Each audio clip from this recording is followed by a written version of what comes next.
में माण्हुनि खे हिकु जेको ठेलो थो हणे, जेको रोड रस्ते ते जेको शइ विकिणे थो, उहो गवर्नमेंट जी रिट कोन थो मने। जेकी शइ 15 रुपए जी आहे उहा 50 रुपए शइ विकिणे जे त उन खां को पुछण वारो न हुयो। जेकॾहिं असां अवामी इशू ते वञूं हा, हिन वक़्तु 4.5 साल जंहिं गवर्नमेंट तव्हांजो चवणु न वरितो, हाणे गोल मेज कॉन्फ्रेंस जे थ्रू मसला हल थींदा। अॻ में असेंबली जे अंदरि जेकी करारदादूं पयूं उन ते इम्प्लीमेंट कोन थियूं आहिनि। छा गोल मेज कॉन्फ्रेंस मसले जो हल आहे? ॾिसो इम्तियाज़, गोल मेज कॉन्फ्रेंस जो मेन मक़सदु इहो हो त तमामु पॉलिटिकल पार्टीज़ खे विहारियो वञे ऐं हिकिड़ो अहिड़ो लाइमल हिकिड़ो अहिड़ी पॉलिसी ठाही वञे जेके हुकूमतूं अचनि या वञनि, पर उहो पॉलिसी ठहियलु हुजे, उन ते कमु हलंदो हुजे। ईअं तव्हां ॾिसो त गुज़िरियल टेन्यूर जेकी पीपल्स पार्टी खां अॻु में जेकी हुकूमत हुई, जॾहिं नवाज़ शरीफ़ आई त सारा प्रोजेक्ट सभई पॉलिसीज़ ख़तमु करे ॾिनी। अगरि उहे इशू हुजनि जे तव्हांजे साम्हूं आहे थरकोल वारो प्रोजेक्ट, केटी बंदर प्रोजेक्ट, उहे जेके इशूज़ हुआ अगरि उहो नवाज़ लीग कंटिन्यू करे हा त क्राइसिस न थींदा।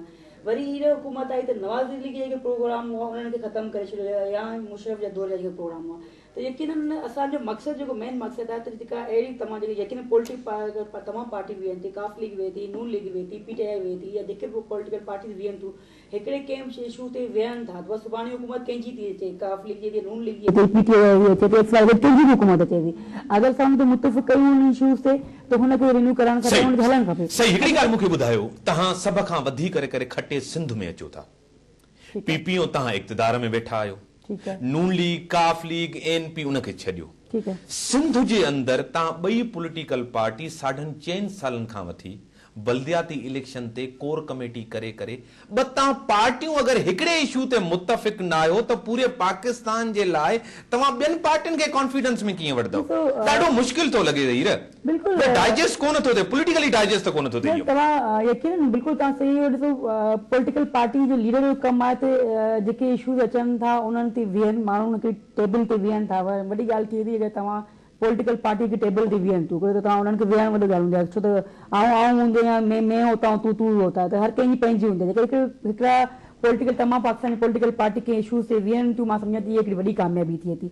तव्हां ॻाल्हि कई हिन जी लोकल गवर्नमेंट जे हवाले सां, ॾिसो हुनजो पंहिंजो मैनिफेस्टो आहे, असांजो पंहिंजो मैनिफेस्टो आहे ऐं असांजी कोशिशि आहे त असां अहिड़ो सिस्टम आणियूं जिते आवाम खे रिलीफ मिले। पर एग्री नथा थियो न, एग्री न थिया हो न, 4.5 साल में तस्लीम कंदो, इनके मने वठदो, 4.5 साल तक तस्लीम न थियो। ना आपकी तरफ आता हूं, आवाम के साथ टोपी ड्रामा शुरू से लेकर इक्तदार में हैं भी सही और तनकीद भी कर रहे हैं। जैसे मैंने कहा, एक टिकट में 2 मजे ले रहे हैं। टोपी ड्रामा भी आवाम के साथ हो रहा है। अब ये आवाम के पास जाएंगे, इनके पास क्या कारकर्दगी होगी? बेहतरीन हुक्मरानी, बेहतरीन कारकर्दगी आवाम के लिए तो एक ख्वाब है। अभी इस टाइम क्या इनके पास होगा? क्या इस बेसिस पे जो आज की कारकर्दगी, इस बेसिस पे ही लोगों से वोट लेंगे?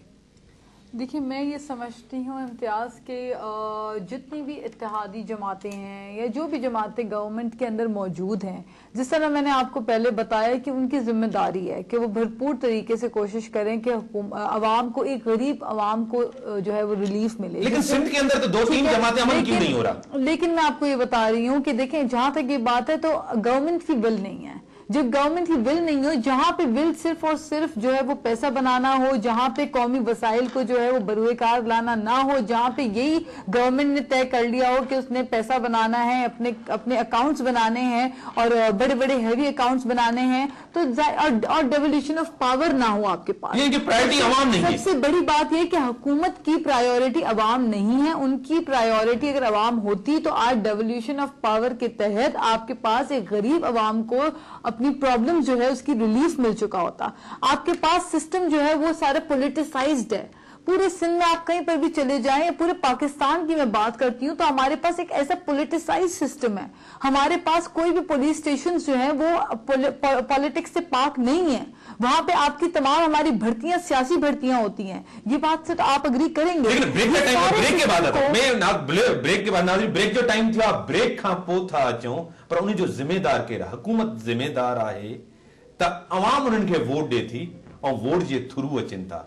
जेकॾहिं MQM चए थी त असां अॻिते हली करे पूरे मुल्क मां खटे ईंदासीं, छा सिंध जे माण्हू खे, कराची जे माण्हू खे रोज़गार मिलियो, अमुन मिलियो? जेकॾहिं कराची ऐं सिंध जे माण्हू खे अमुन ऐं रोज़गार नथो मिले त अॻिते उनखे कहिड़ी बेस ते वोट मिलंदो? ब्रेक खां पोइ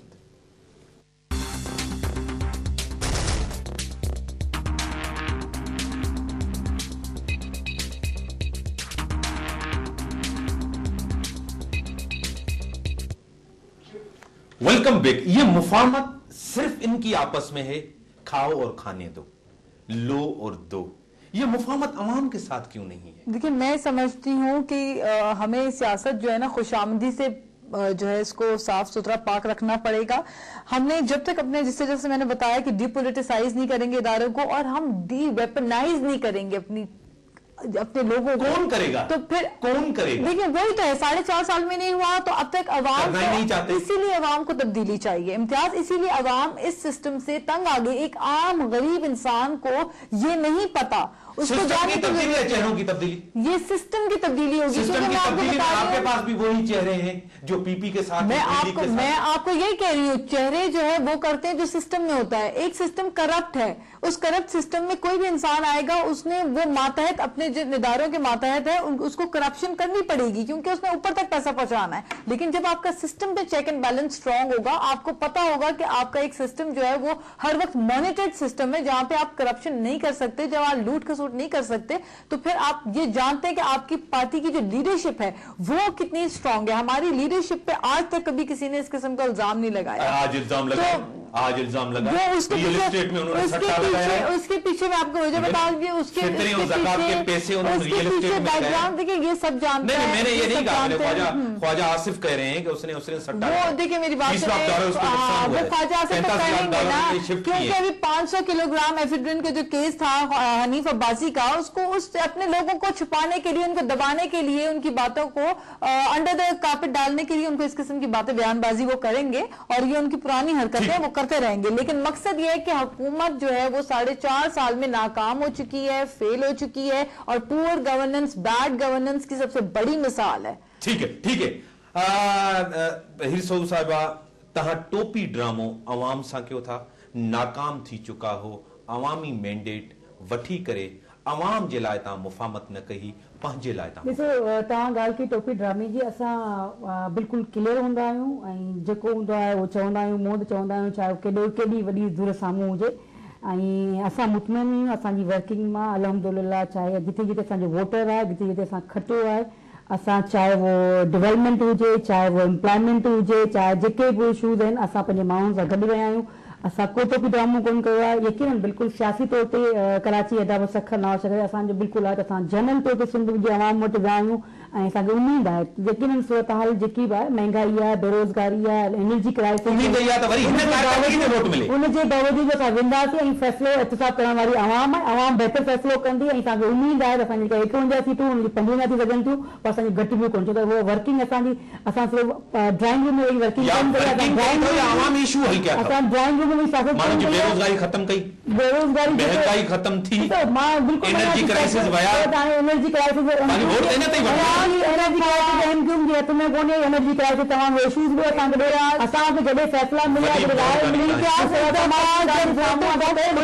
बाक़ी जेको खोलेंगे तो फिर साफ बात क्या चाहती है। वही मेहरबानी तव्हांजी, अवाम खे डिसाइड करणो आहे हिन कारकर्दगी ते अवाम वटि वञणो, छा अवाम वरी हिननि खे चूंडींदो, इहो त अवाम डिसाइड करणो आहे। महंगाई पंहिंजी जगह ते, CNG, पेट्रोल, डीज़ल, बम जेको महंगाई जो आहे ग़रीब अवाम ते, उहो तव्हांजे साम्हूं आहे। मुफ़ाहमत सिर्फ़ खाइण ऐं खाराइण जो नालो आहे। इन सां गॾु इम्तियाज़ मीर खे ॾींदो इजाज़त। अल्लाह भाई।